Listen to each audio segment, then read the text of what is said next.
Bay Area MAAFA West Planning Committee is here with us today, and I'd like to start to my left introducing our guests. They'll introduce themselves. Yes, my name is Lizelle Williams. I'm a minister at Wosay Community Church in Oakland.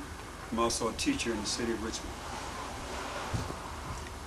My name is Wanda Sabir. I'm a West Oakland resident, San Francisco Bayview newspaper columnist, and English professor at Contra Costa College. My name is Donald Paul Miller. I'm a chaplain at Alameda County Medical Center, and I'm a minister at Allen Temple Baptist Church. Good afternoon, or good evening. My name is Hadia McLeod. I'm a member of MAAFA Planning Committee. I'm also a teacher here in the district, West Contra Costa Unified School District, mother and grandmother. Greetings, my name is Aisha. I'm a mother of two. I'm a student at UC Berkeley, and I'm affiliated with City Center Dance Theater in Oakland. The Bay Area MAAFA West Planning Committee is going to have their next event on Saturday, October 7th, 2000, from 7 p.m. until 10 p.m. And first, I would like to ask, the first question is, how did MAAFA West get started? And anyone can take this question. Yes, well, the MAAFA West got started as the Black African Holocaust group, and we started with an idea in 1993. I was at a conference on infant mortality, and they had a libation out at Santa Barbara's beach, and a lady out there mentioned that they had a MAAFA, well, Black African Holocaust out there, and that someone in northern California should start one. So I had that idea, and from there, and came up to Wanda Sabir. You know, you teach a man and you taught an individual. You teach a woman and you taught a nation. So when I had that idea, I said, well, I'll bring that to Wanda Sabir, and we worked it together, and that's how we came up with the Black African Holocaust in 1995. Right. Yes, 1995. Yeah, actually, Donald and I, we've done some programs together. He's participating in some that I put on, like at the West Oakland Branch Library. We were on our 10th annual African American Celebrations in Poetry this past February. And Donald, he's a poet also, so he participated in that. And then we started having the Jubilee, which is a celebration of the emancipation of the Africans that were, enslaved, and that was January 1st. And basically that particular celebration, it rotated throughout the community, and at one time Allen Temple, where Donald was a minister, hosted it for us in a recreation room there. And so he knew me throughout the years as putting on these events for African people of the African diaspora. We had a holiday a celebration called the Celebration of Love, and I have a business called Word Tour Production, promoting literacy through the arts, and I like celebrating our cultural legacy. And so when Donald said we should have a Black African Holocaust, I said, okay, cool, what do we do? How do we do it? So anyway, that was really great and really wonderful, that idea. And our daughter came, I think, during year 3, and said, oh, we got to make this bigger. There are not enough people here. We need to get the word out. And so that's how we have a committee now. And last year was just fabulous. It was so big. Hundreds of people. And so this year we're doing it different. We have a pre-MAAFA on October 7th in the evening at the Alice Art Center. And then we're going to have the MAAFA going to the water at Ocean Beach on the 8th. So it's getting bigger and bigger as the years go on. Can someone tell me what the MAAFA actually is? Yeah, I can take that one up. MAAFA is a term that the Africans decided to associate with our with the slave trade, the Middle Passage. And the term came about in New York. They've been doing the MAAFA there for about 6 years now. And so we decided, when I came, we decided to, instead of calling it the Black Holocaust, let's keep it in conjunction with the what they do in New York, and decided to call it MAAFA here. And let me just read what MAAFA means. MAAFA is a Swahili term for disaster, calamity, or great or horrific or terrible occurrence. This term has been used to describe the transatlantic slave trade, and that's what we're talking about. People of African, well, no, I don't need to go into that. I was going to read the flyer, but that's not necessary. Have you ever been to any events like this before? Well, I went to the one in New York just this past year. It was really, really quite nice. It was given at St. Paul's Baptist Church. Reverend Youngblood is the minister there. And they do a week worth of workshops and speakers. And they also go out to the beach. And it is really quite wonderful. There's lots and lots of people. Close to 1,000 people attend the one in New York. It's just hard to describe the feeling that you get going there. It was really wonderful. It was worth me going. And here I have, this is a flyer from New York for 1997. And this one is from 1990, I shouldn't say 1990, this is 1998, and then this one is 1999. I'd like to just take a moment to read one of the poems that was put on this. And it's something I've always wondered about, and I know probably a lot of African people have. Why do I love the ocean? This is a poem. At dusk, I see reflective smiles of ancestors. The rest of the day they hide. At dusk, black skeletons walk with the red tide, shouting their rights, eulogizing themselves out of nature's flood. Why do I love the ocean? It's not really water. In truth, it's my blood. Really powerful poem. And the picture depicts what most of us feel. If you can see the skeleton in his mouth and he's screaming. It was one horrible occurrence. I don't think there's anything happened in history that can have that same magnitude. We as African people are still in pain. We're still suffering now because of MAAFA. Yes. Well, okay, all this has happened in history, but it's 2000. So why should we really care about this? We have come a long ways since the MAAFA has happened. We're all sitting here today. There's many people that are going to be watching this program that are doing well for themselves. And so why should we look back to this? Why should we care? Could I answer that? I think what we're really dealing with is African culture, okay? There's a part of our culture, the culture about the tradition that talks about Sankofa. Sankofa means as you move forward, don't forget your past. It's painful. The MAAFA is painful, but it's something that we need to understand, to accept, to recognize so we can move on.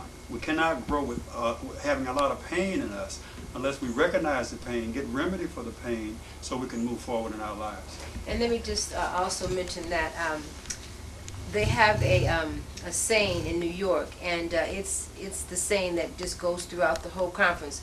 The way out is the way back through. In other words, we go back through, remember what has happened, experience it, and that has an effect of healing. If you've ever been to the slave castles in Africa, any part, it's hard to explain, it's hard to put it in words, but once you go, you can finally release the tension, the pain, the suffering that you've gone through. So we as African people must connect with our past in order to heal ourselves, because we are still suffering to this day because of the tragedies that's happened during the Middle Passage. And one thing I'd like to add, a lot of our people are still in denial about, in other words, if you deny pain and you've had traumatic pain, if you deny that, you become ill. Mm-hmm. There's an illness that goes with that. I think it's called schizophrenia. But anyway, there is a mental illness that will hold on to you unless you recognize the pain that you've been through and get some remedy for it. So what we're trying to do in MAAFA is to try to help our people move forward by recognizing the pain that we've gone through as a race. So can you describe to me what is some of the pain? Because I'm not hurt right now. I know. You know, I don't feel, my body is fine.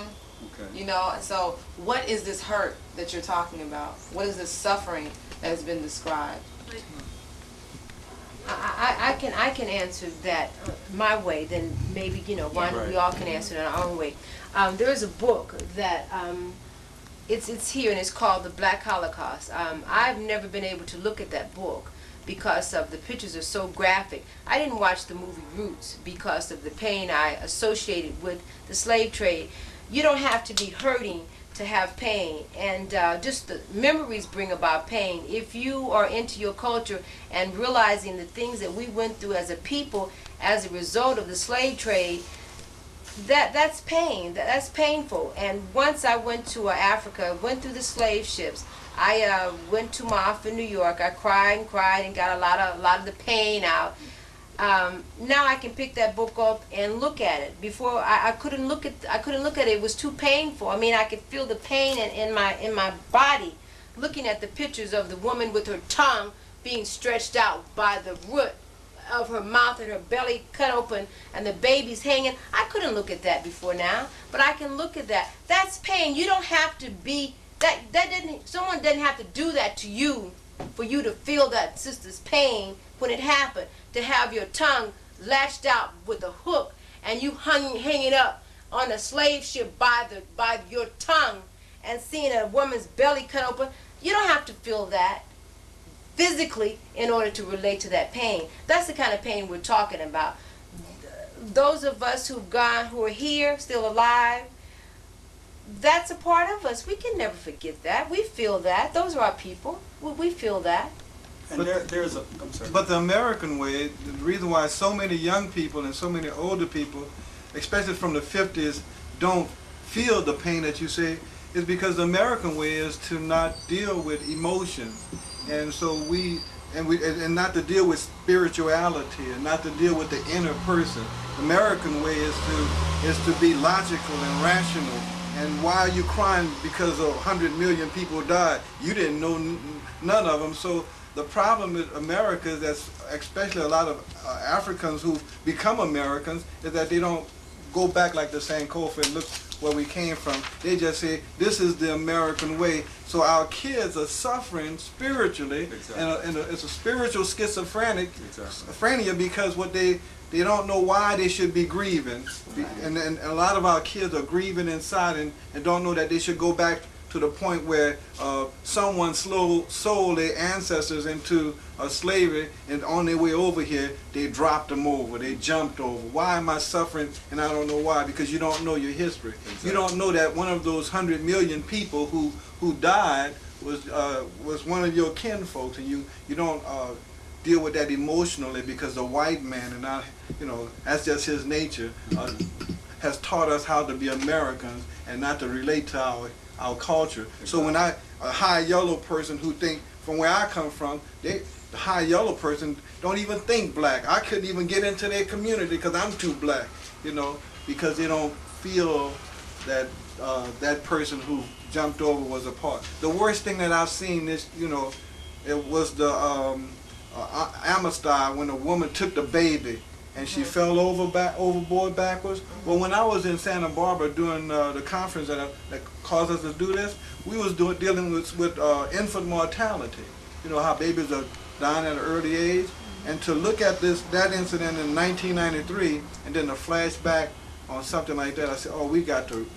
If we don't remember our past, we're going to forget all these babies that's dying right now. And it's still suffering, grieving, angry with God, angry with the God of this America, the white man, Yes. So that's why I think that the feeling it hurts so deep for me. And being a reverend and Amistad, when the lead person took that knife and stuck in that white guy and pulled it out, it made me cry inside, because that's something I wanted to do, but I just couldn't do it.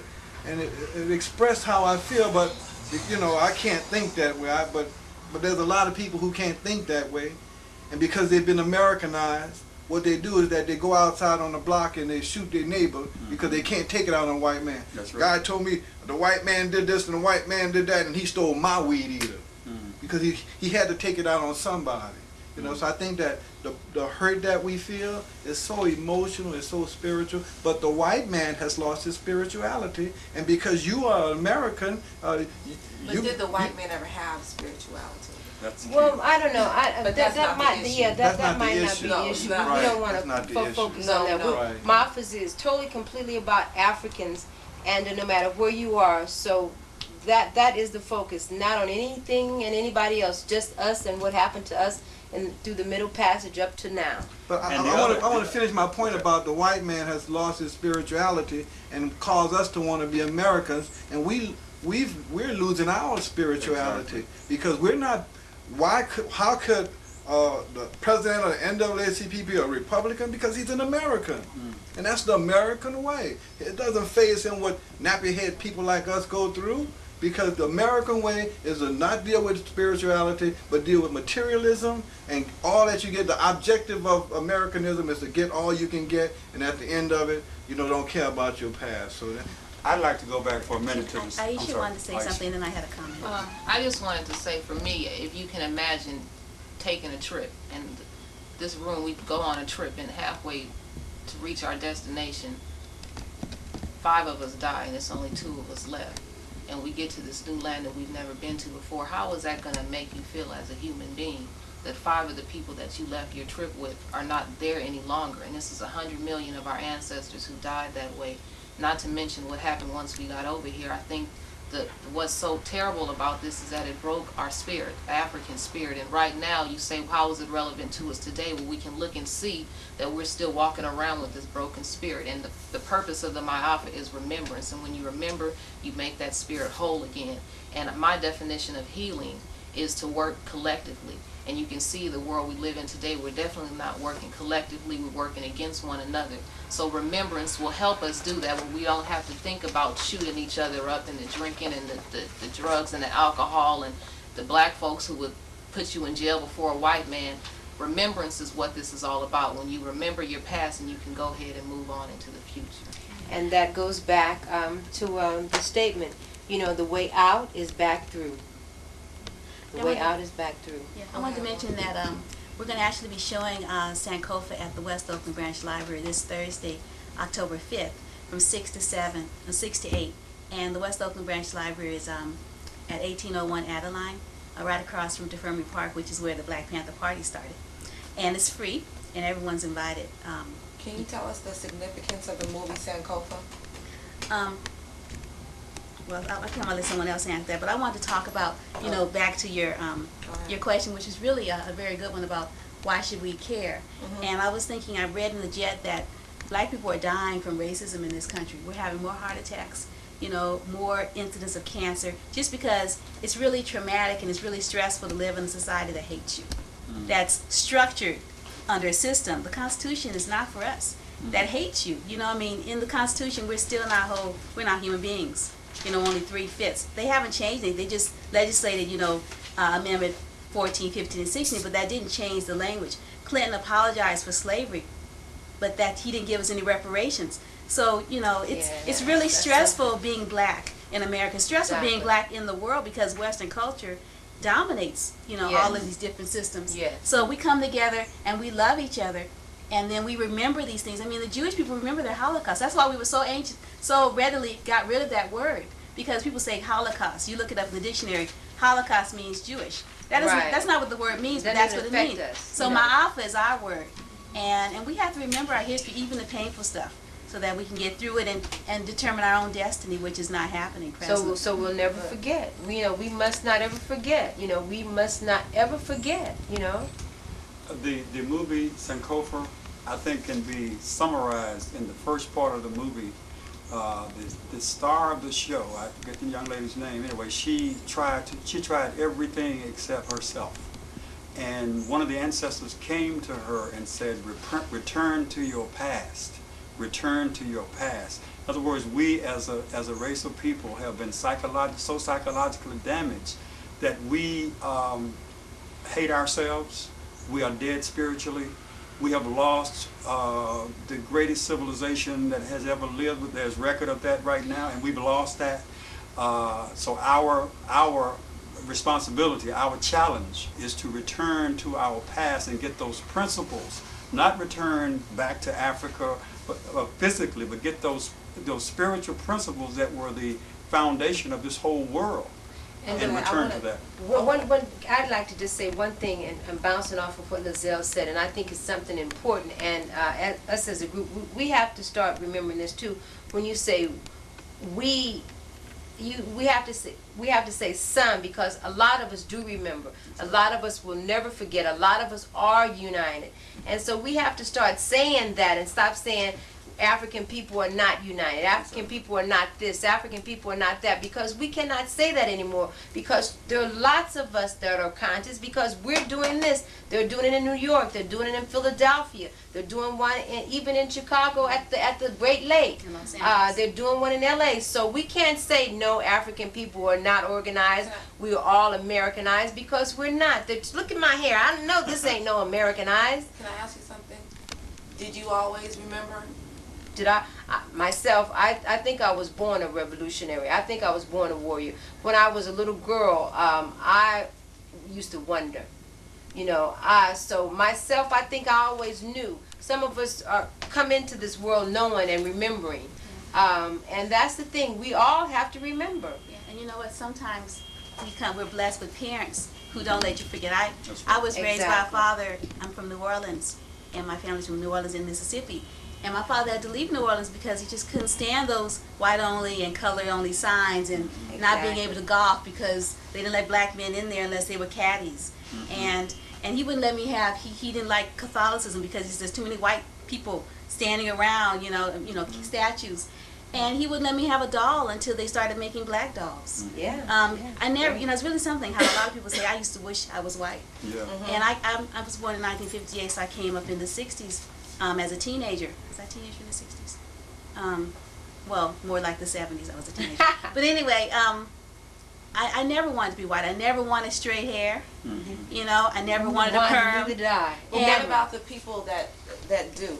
Because right now, if you look around in the media and on the videos that young people are watching, what they're dealing with is blue eyes is beautiful. Let me get contacts. Let me perm my hair. Bees. I'm talking about. Women are referred to as a bee. Yeah. And No, as not beast, bitch. I mean, that's what it is. and that's exactly what it is. And You so can't say bitch? that's Go what. ahead. That's what they're referred to. And so, and I've talked to young people, I have talked personally to young people who have no problem with this. And it's getting to the point now where it's being made into a feminist thing, that this is a woman, that this is what I am. Like reclaiming it. Yeah, trying to reclaim it. That's the same thing that people have done with nigga.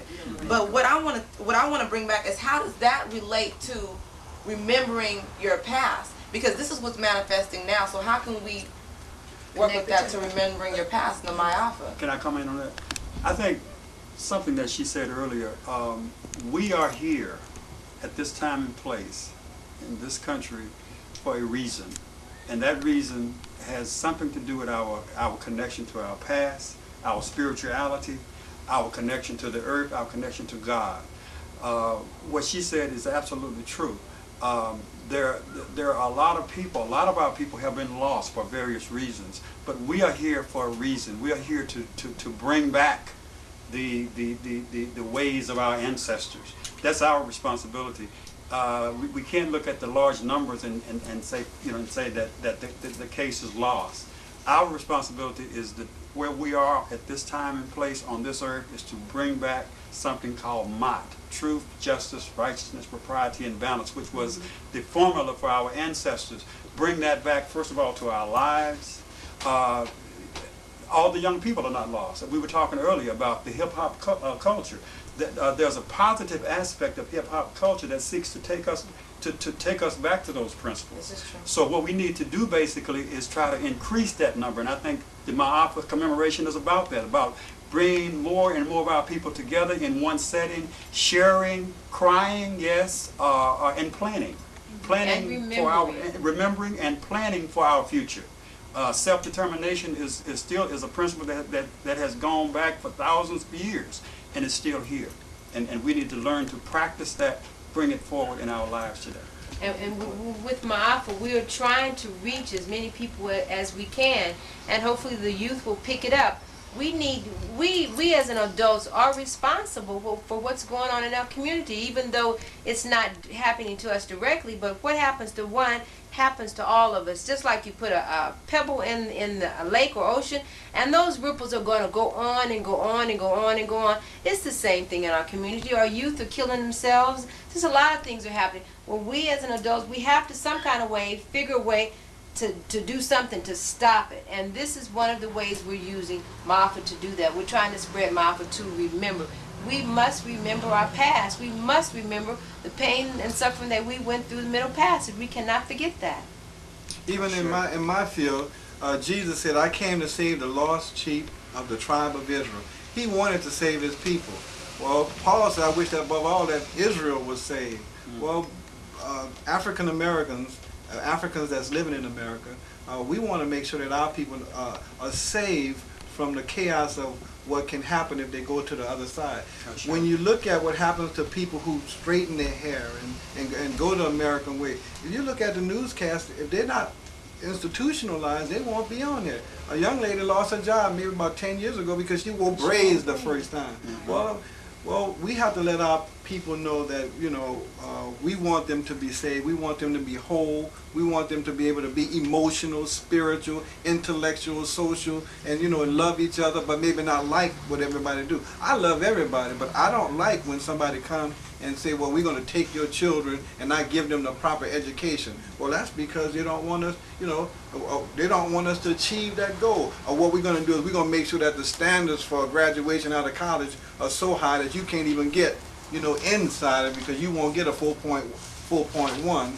So I think that it's for us to save our people, for the adults to say, well, we're going to pave a way. Yes. And I think it's very important for us to do that. And if you have to be emotional, if you have to be radical, if you have to be rebellious, do all of that in the spirit of love to help save our children. Yeah. I just wanted to mention that I don't know, a lot of our people don't believe that we have institutions in our community. That black people don't have things that we've been doing for a long time, and I like actually remembering those things that our ancestors, not necessarily the ones that that were lost in the Middle Passage, but those that made it. Our ancestors here in America that they celebrated the emancipation on January 1st, but we don't do that anymore. And then the other ancestors started the Juneteenth because that was when they found out that they were emancipated, but we don't. I don't know, I think they still do it in Texas where it has more meaning, but we don't do the January 1st, which is where it all started. And then the MAAFA is actually something that, we should be doing because we shouldn't forget, but in this country it's like, well, it happened that many years ago. We've only been free like 150 years, since 1865. And that's not a long time. And we don't have any land, and we don't have our own institution. Every time we had like a city, the government took it back from us. Why not? Why don't we have anything right now? Because this particular paradigm that we're involved, that we live in, this system doesn't want us to have anything. They want us to assimilate and become a part of the whole.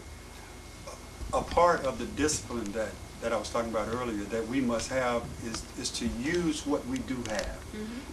I work in South Richmond, the so-called poor community.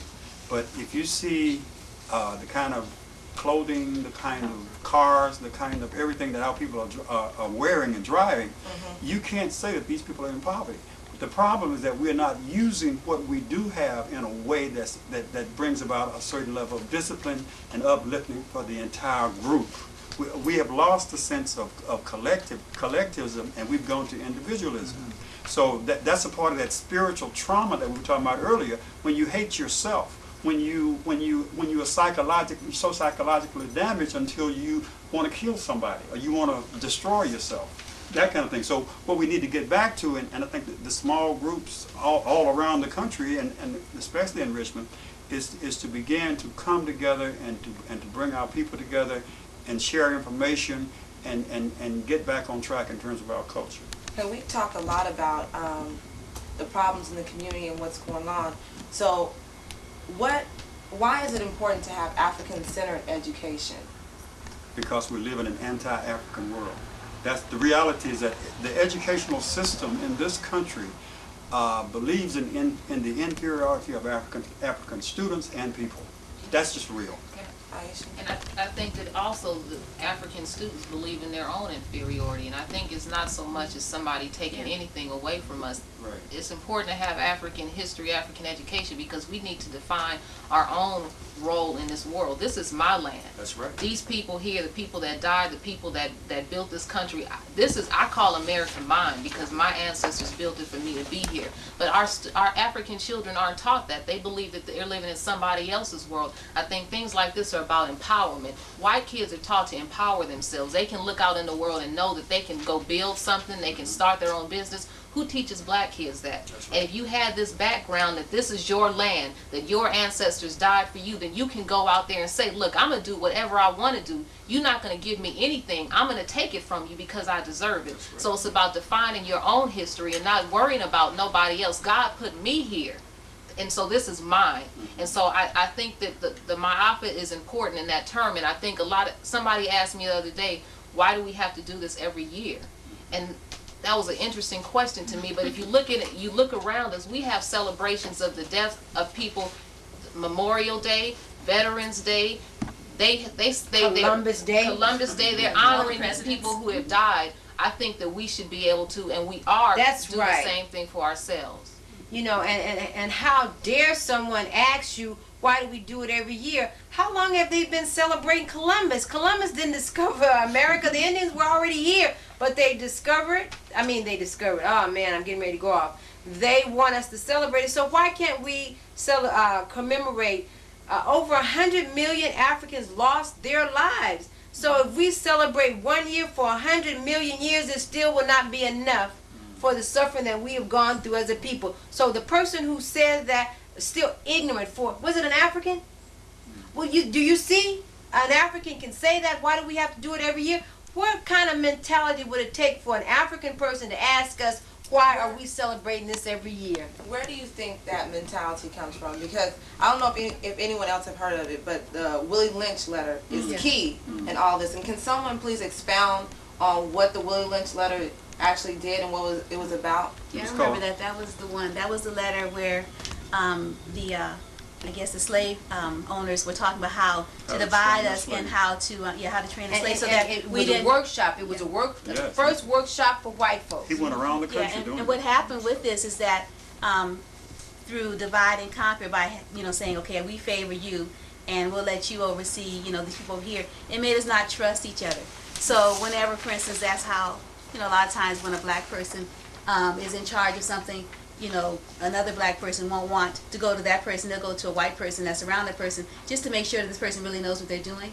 It happens in medicine. When a person goes into the hospital and say, well, I don't want a black person to touch me. I want a white surgeon, or just thinking that we are inferior. And so we realized that, and we realized that this is how it started.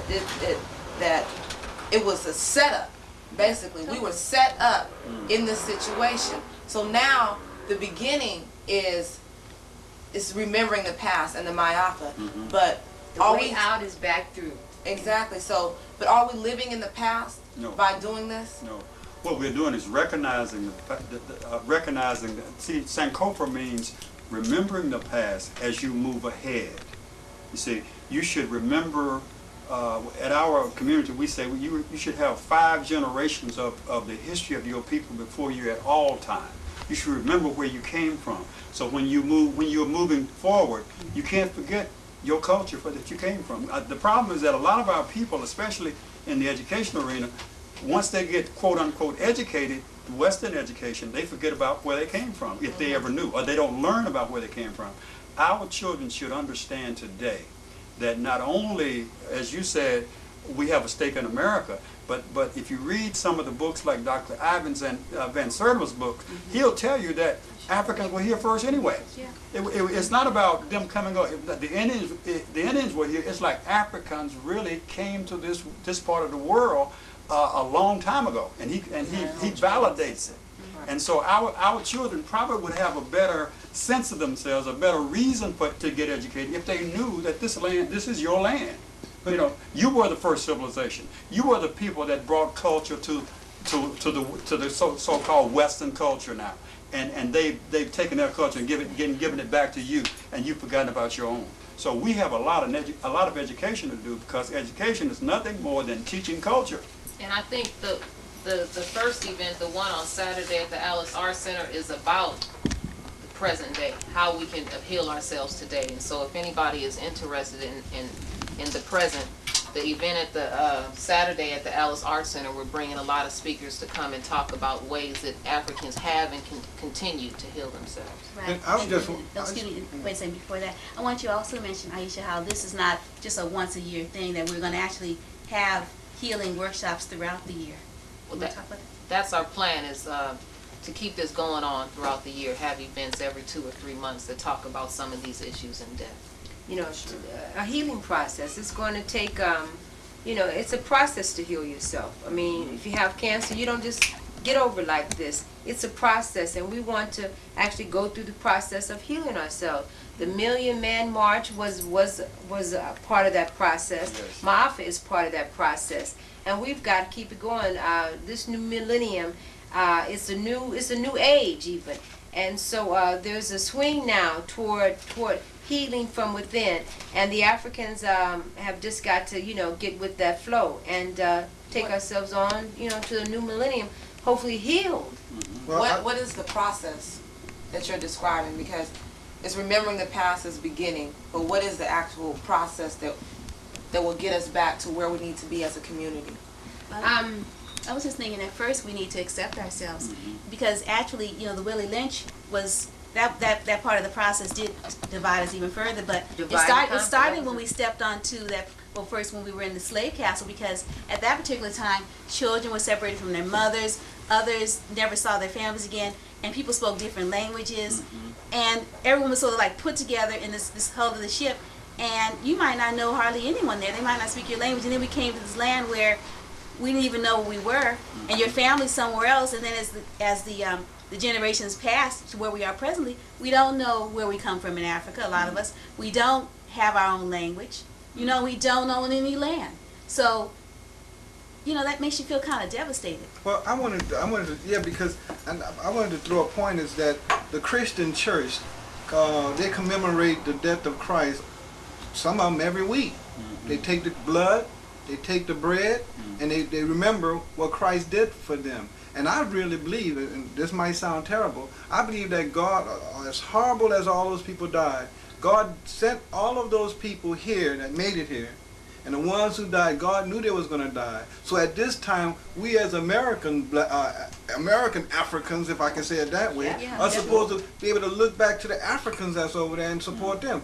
But they don't want to have too much to do with us because we don't want to give back to them. So, and we're kind of still that confused area.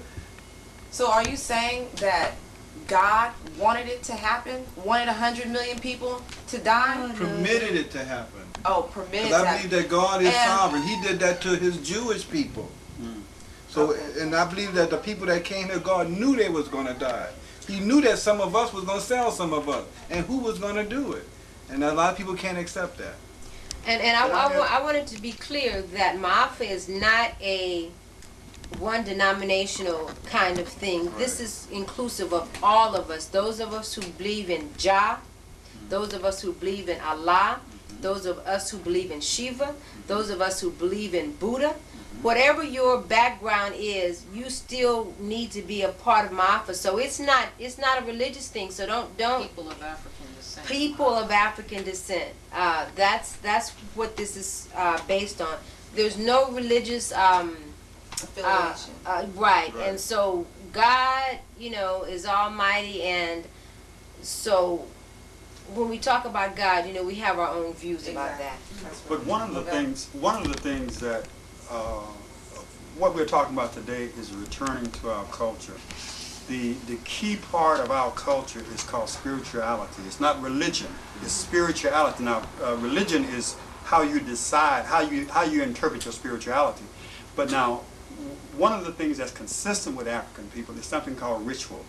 And you say, how do we get back to getting healed? There's a ritual. There's an African ritual. There's an African proverb for everything that ails you. You got to learn what it is. And a part of that is coming, accepting, and believing that healing is possible. So what we need to do basically is exercise and try to get involved and try to learn what are the proper rituals of our culture that will get us back to where we belong. And that brings up a good point, is education, because we have to be educated about these rituals. Exactly. And right now, we're in a state of miseducation. Exactly. And so what I want to know is, how can our children understand if we don't teach them? So can Someone said earlier, we must take charge of the education of our children, period. I realize that we're in a public school domain here, but now there's something about us, conducting other kinds of things when we have access to our children, conducting the kinds of things that's going to teach them their culture, teach them the relevancy of them getting an education, teach them everything that they need in terms of not only survive but to excel. Because our kids do not believe right now that most of our kids will say that if I make a C, I'm okay, or if I make a D, I'm okay. I got through the class. We must put back into them, each one of us, put back into them as much as we can about excellence. I was just So thinking, how? for instance, I teach at Contra Costa College, and before that I taught at a college prep high school in Berkeley. The reason why I left there was because there were no black children in my classroom, and I thought, I'm expending all this energy and it's not going to come back to me. You know how you spend your money, and if you don't spend it in your community, then you never see it again. That's the same thing with our knowledge and our education and our cultural values.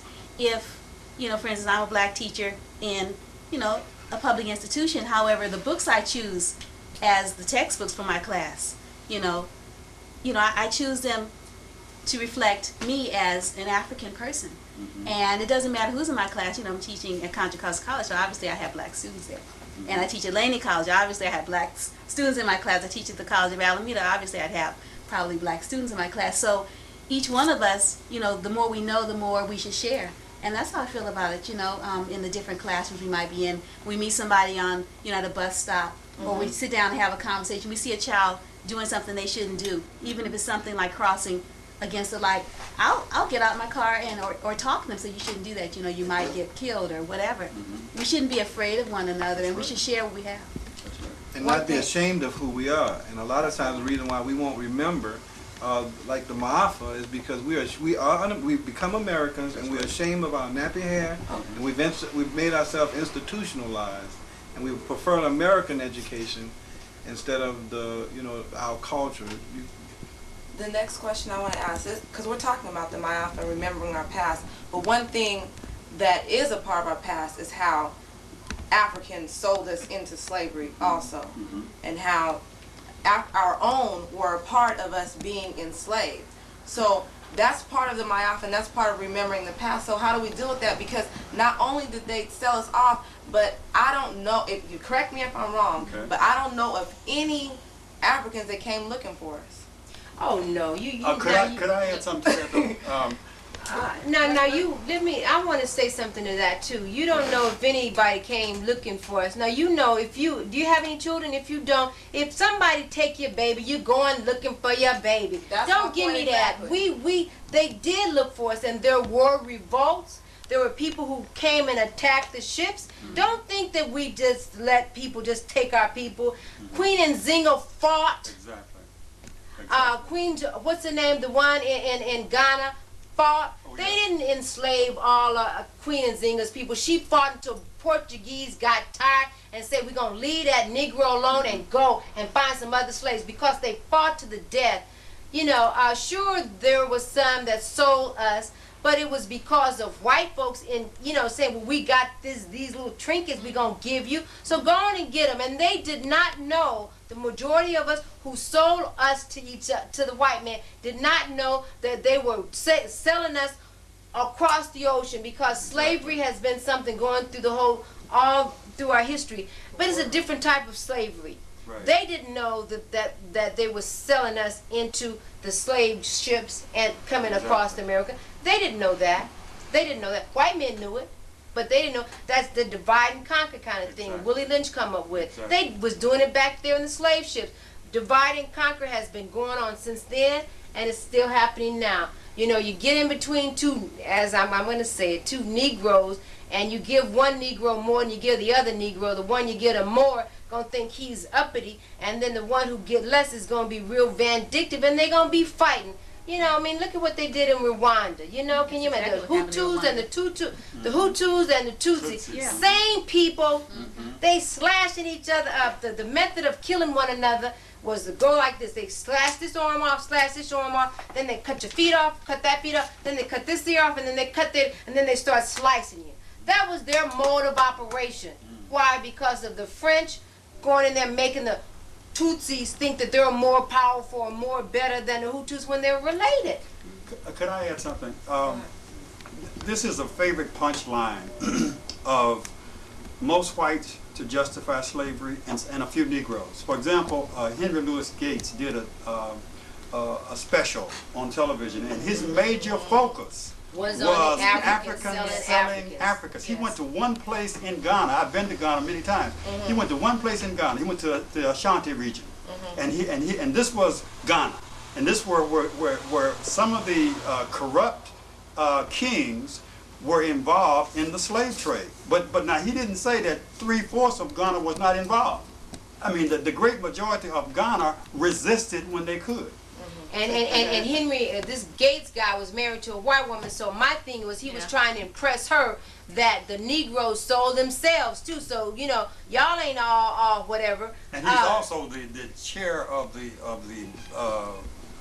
department at Harvard. Right. Yeah, I mean, we those were, are his masters. But one, me and my daughter, we was in Ethiopia at the time. He came to film the segment in Ethiopia, and they gave us an invitation to come to the embassy to hang out with him. I was sick, but I wanted to go. I wanted to question him. What is your reason for doing this? But God didn't let me get there because I'm real verbal, and they might have wanted to put me out of the country because I would have asked him, what's your reason for doing this? You know, brother, are you going to do it from our perspective, or are you going to do it from a white folks' perspective? You know, when I seen him before I that, mean, we had to get off Henry Louis Gates, though, he doesn't let you question him when he comes and does public speaking, because he's the author of Africana Right. Encyclopedia. That's true. He won't let you ask him those questions. So really, I don't know where he's coming from, He's because serving But we two need masters. to.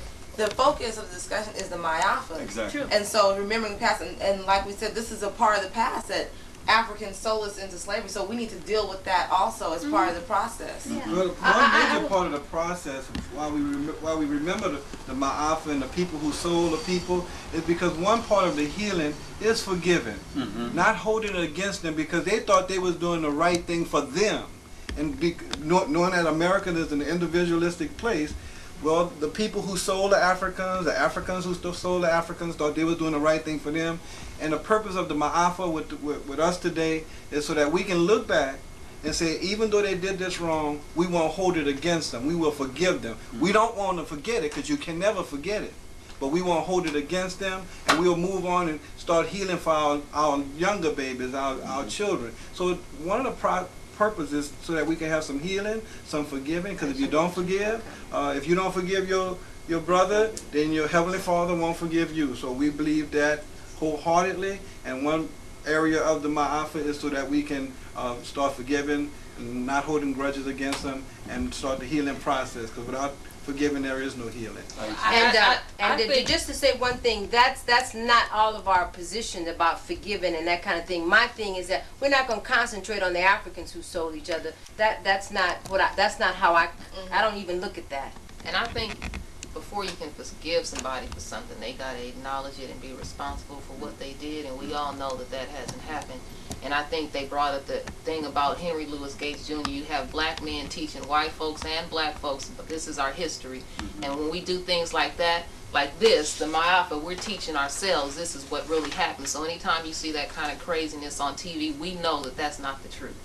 And there's another The aspect whole truth and nothing but the truth. that we need to understand is that when slavery came into existence in terms of the history of the world, it was when Africa was the weakest. It was because Africa for thousands, tens of thousands of years had been attacked from all sides. So it's really important that we as a people understand our total history. There's a book called Destruction of Black Civilization by Dr. Chancellor Williams that every African person on the face of it need to read, because see, Western culture tells you that this is when history started, like the 14th century. I mean, when the 14th century, there were how many African kingdoms had came and gone. and by that time had been attacked on all four sides, and they did become weak, and they did have to fight for themselves. They were cut off. They were isolated. So understand history in its totality rather than understanding Western history. I mean, know also that every discipline that you can find in the university today was brought to this earth by African folks, by Kemetic people. That our people has a history of excellence that goes for tens of thousands of years, not 3,000 or 2,000 years. We need to give our children a total understanding of history. There's a book called Christianity Before Christ. You should read that. Any book that you can get your hands on about your history, you need to pick it up and read it. That's why we can't have our young people being anti-education. You know, I wouldn't go that far as to say every book, because like we just talked a whole bunch about Henry Louis Gates. You know what I'm saying? There's some faulty authors out there, but I want Aisha to have the last comment, and then they make a couple announcements about the MAAFA. Yeah. Where it's going to be on Wednesday. Okay. Again, I just wanted to invite everybody to the MAAFA. Is this coming Saturday, October 7th at the Alice Arts Center, and that's 1428 Alice Street in downtown Oakland. There's going to be spoken word, music, dance, spiritual health leaders, and much more. And then the MAAFA healing ceremony is Sunday, October 8th at the Ocean Beach in San Francisco, Fulton Street at the Great Highway, at sunrise around 6 a.m., 6:30. The number you can call for more information is 393-8296 or 540-7118. That's in the 510 area code. If you need information on more directions or carpooling or you need a ride, please give us a call. They mentioned the film on Thursday. Oh, and the film, Sankofa, is showing at the West Oakland Branch Library across from Defirmary Park on 18th and Adeline. 18th and Adeline. And some of us are going to stay at the beach that night and do worshiping there, meditating and drumming all night to get the spirits up out of the ocean to be with us the whole time. So hopefully you can come. 232-3482. 540-7118 if you need information. There will be carpools. Carpools. We will never forget. We will never forget. We will never forget. We will never forget